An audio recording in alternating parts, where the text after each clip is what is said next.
Fox 13 News at 6 starts with breaking news. Take a look at this picture. In a story that you will only see on Fox 13, this is a convicted killer. Right now, he is on the run after the Shelby County Jail released him. Now, this was a sudden change for Anthony Green. A jury convicted him of murder, and only 38 minutes later, the jail set him free. Fox 13's Troyce Grant joins us live downtown at 201. Troyce, Fox 13 learned that this wasn't really an issue of just bad timing. Walk us through what happened. Yes, so Anthony Green was here in jail at 201 Poplar for a Pooh Shiesty is reportedly being looked into for allegedly helping one of his close friends escape custody. And this wasn't just any friend. We're talking about a man convicted of murder who somehow walked out of jail just 38 minutes after being found guilty. Yes, 38 minutes. A full jury ruled this man guilty of first-degree murder, and less than an hour later, he walked free like it was no big deal. Now federal investigators believe Pooh Shiesty may have helped keep him hidden after that escape. This situation sounds like something straight out of a movie, but it's unfolding in real life right now in Memphis. So get ready because this story gets wild. Before we break down how Pooh Shiesty is allegedly connected to all this, we need to understand who the escaped man really is. His name is Anthony Green, but on the streets, people call him Choa Wap. And no, this isn't some random individual. Choa Wap is deeply connected to the same Memphis circle that includes Pooh Shiesty and the wider 1017 crew. In Memphis, connections run deep. Everybody knows everybody. And loyalty means everything. To really understand this bond, you have to understand Memphis street culture. It's different from many other cities. In places like South Memphis and Whitehaven, the streets are tightly linked. Crews aren't scattered. They're locked in. Pooh Shiesty grew up in this environment, coming from nothing and grinding his way up. The people he grew up with are still the same people around him today. Choa Wap was one of those original friends.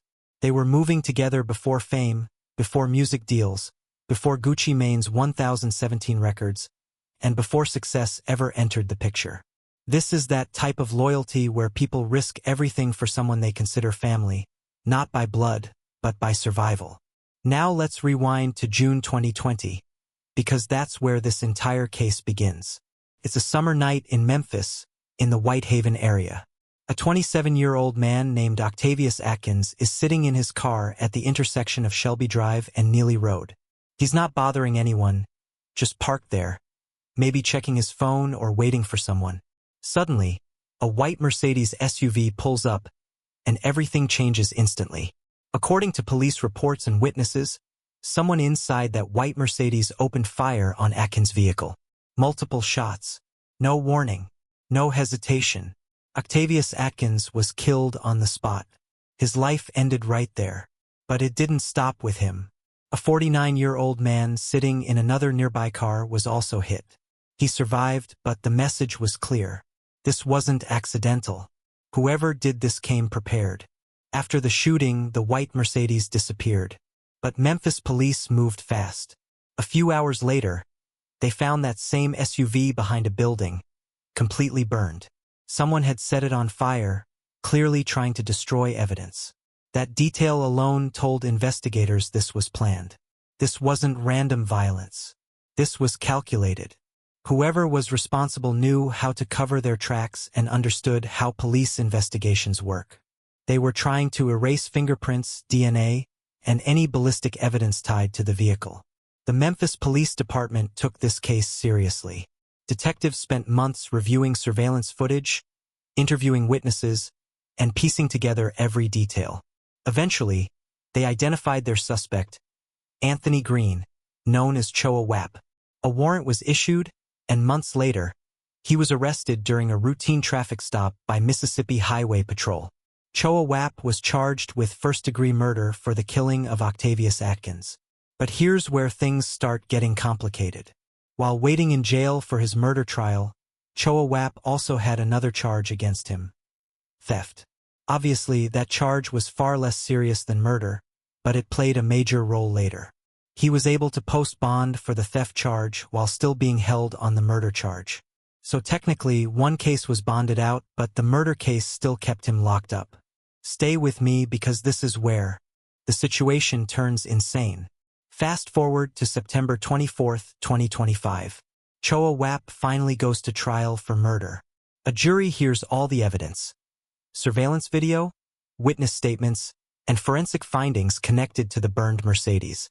Prosecutors carefully laid out their case, explaining how Choa Wap was identified as the shooter, how evidence was destroyed, and how his actions led to the death of one man and seriously injured another innocent person who was simply in the wrong place at the wrong time. After hearing all the evidence, the jury went into deliberation and eventually returned with a verdict. Guilty. Guilty of first-degree murder. In Tennessee, a conviction like that comes with a mandatory life sentence. There's no early release, no reduced time, no second chances. This isn't a situation where someone serves a few years and walks free. A life sentence means exactly that. Everyone in the courtroom believed the process was over. Prosecutors assumed the defendant would be transferred immediately to a high-security prison. The judge believed the paperwork would be handled as usual. And the victim's family likely felt a sense of closure after waiting 5 long years for justice. They had every reason to think this nightmare was finally finished. But that's not what happened. And this is the moment where everything completely falls apart. Once the guilty verdict was read, Anthony Green, known as Choa Wap, should have been taken straight back into custody.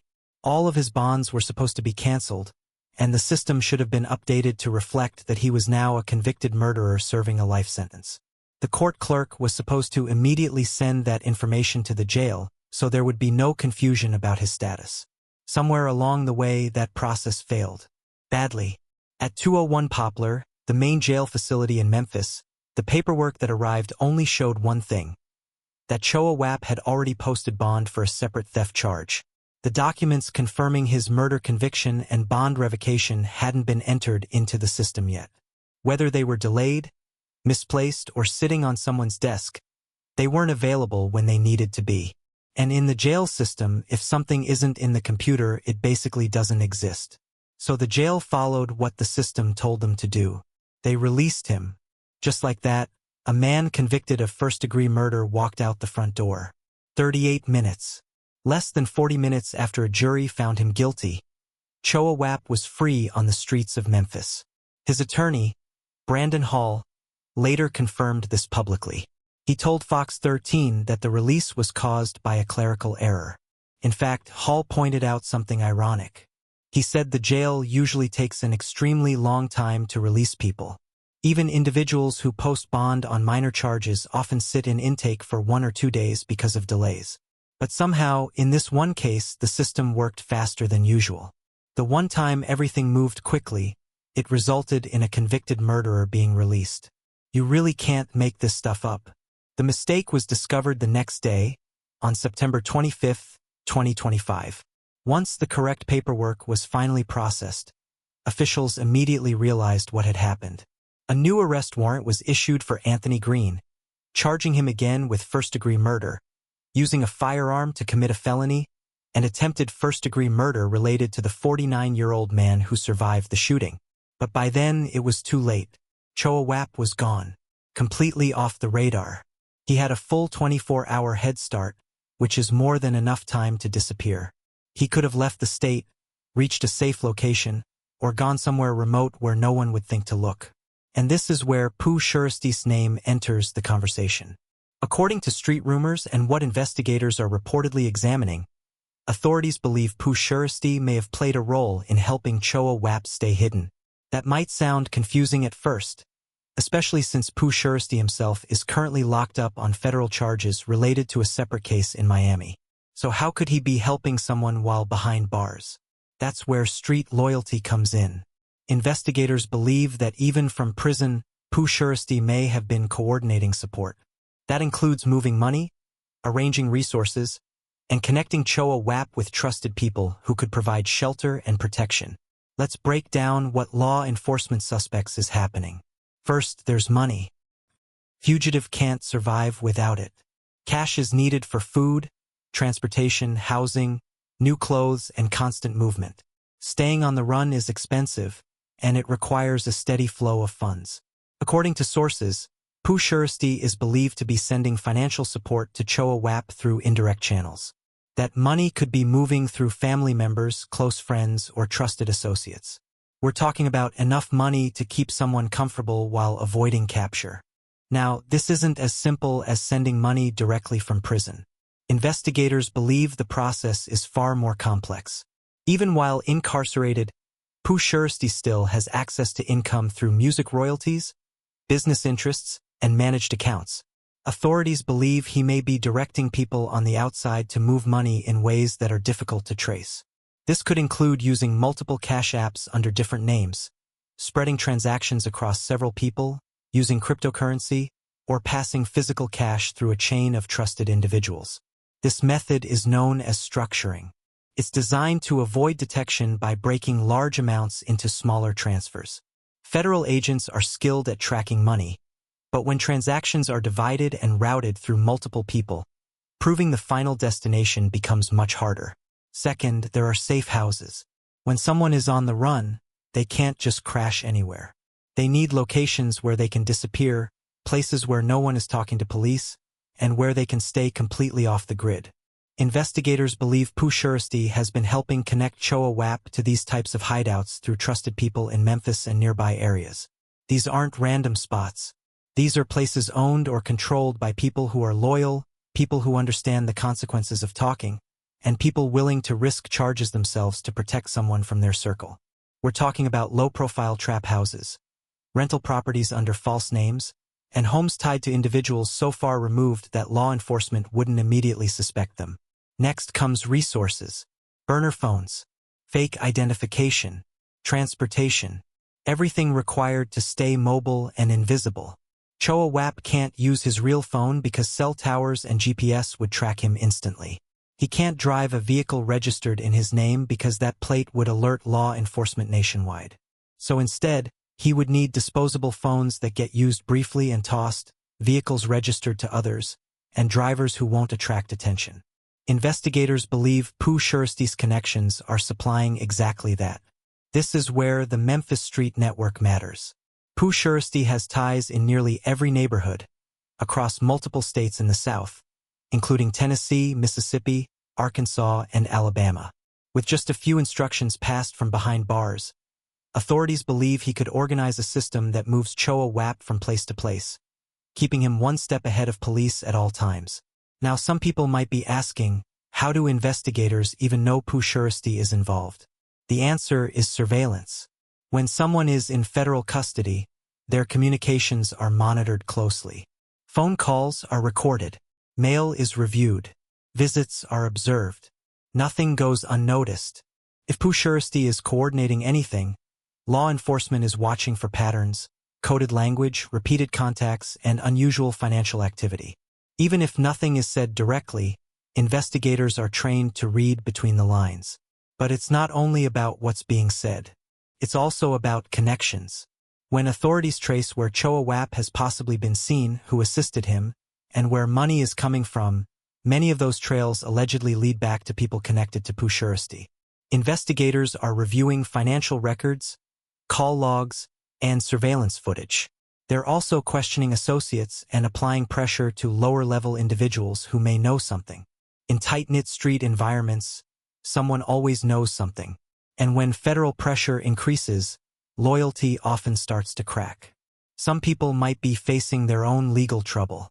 Maybe someone was stopped with a large amount of unexplained cash. Maybe someone allowed Choa Wap to stay at their place without realizing they could be charged with harboring a fugitive. When people start facing serious prison time, self-preservation takes over. Everyone knows Pooh Shiesty and Choa Wap go way back. Same circles, same connections. In that world, when one of your people is in trouble, you help. That's the code. And Pooh Shiesty has always spoken about loyalty, both in his music and in interviews before his incarceration. He's been vocal about never turning on his people and standing 10 toes down no matter the cost. According to investigators, he may now be living by that code, even if it puts him at risk of additional years behind bars. But helping a fugitive is no small offense. These are serious federal crimes. Harboring a fugitive, conspiracy, obstruction of justice, and aiding in evasion could all apply. If prosecutors can prove Pooh Shiesty provided money or resources to help Choa Wap avoid capture, his current sentence could be extended significantly.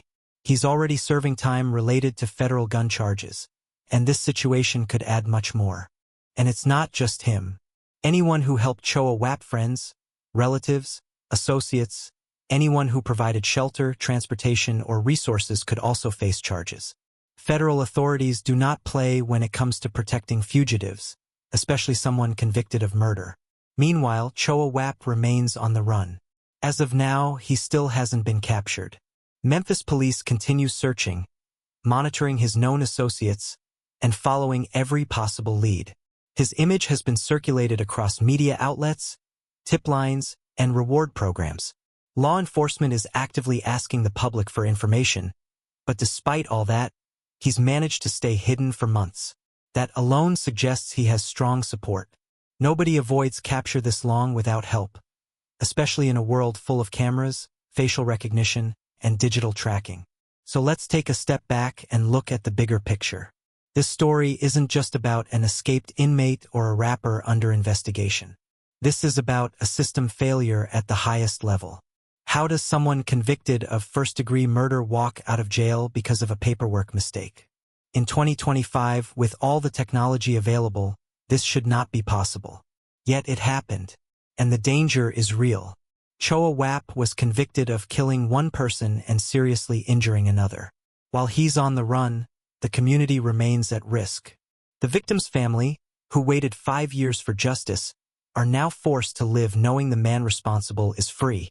That's emotional trauma no family should have to endure. Then there's the issue of loyalty. In street culture, loyalty is everything. You show up for your people no matter what. But at what point does loyalty cross the line into something more dangerous?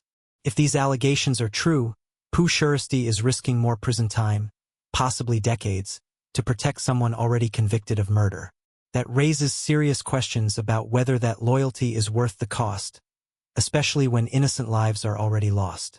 Octavius Atkins was just 27 years old. He had a future, people who loved him, and a life that was taken away in seconds. Another man was injured and left to deal with the consequences forever. These are real victims, real families, and real pain. And now, because of a clerical failure and alleged outside help, the person responsible is not where he belongs. This is the reality of the streets. A world where the code can outweigh the law, and where loyalty sometimes comes before everything else. I'm not saying it's right or wrong. I'm just telling you how it is. As of now, the investigation is still active. Federal agents and Memphis police are working nonstop to locate Choa Wap and identify everyone who helped him. Pooh Shiesty's name continues to surface, and if authorities build a solid case, new charges could follow. Every call is being reviewed. Every connection is under scrutiny. The pressure is building. And make no mistake, Choa Wap will eventually be caught. When that happens, everyone who helped him will be exposed. That's how federal cases work. They don't just want the fugitive. They want the entire network behind him. This case is a reminder that real life can be stranger than fiction. A convicted murderer walking free in under an hour, and a major rapper allegedly coordinating help from behind bars.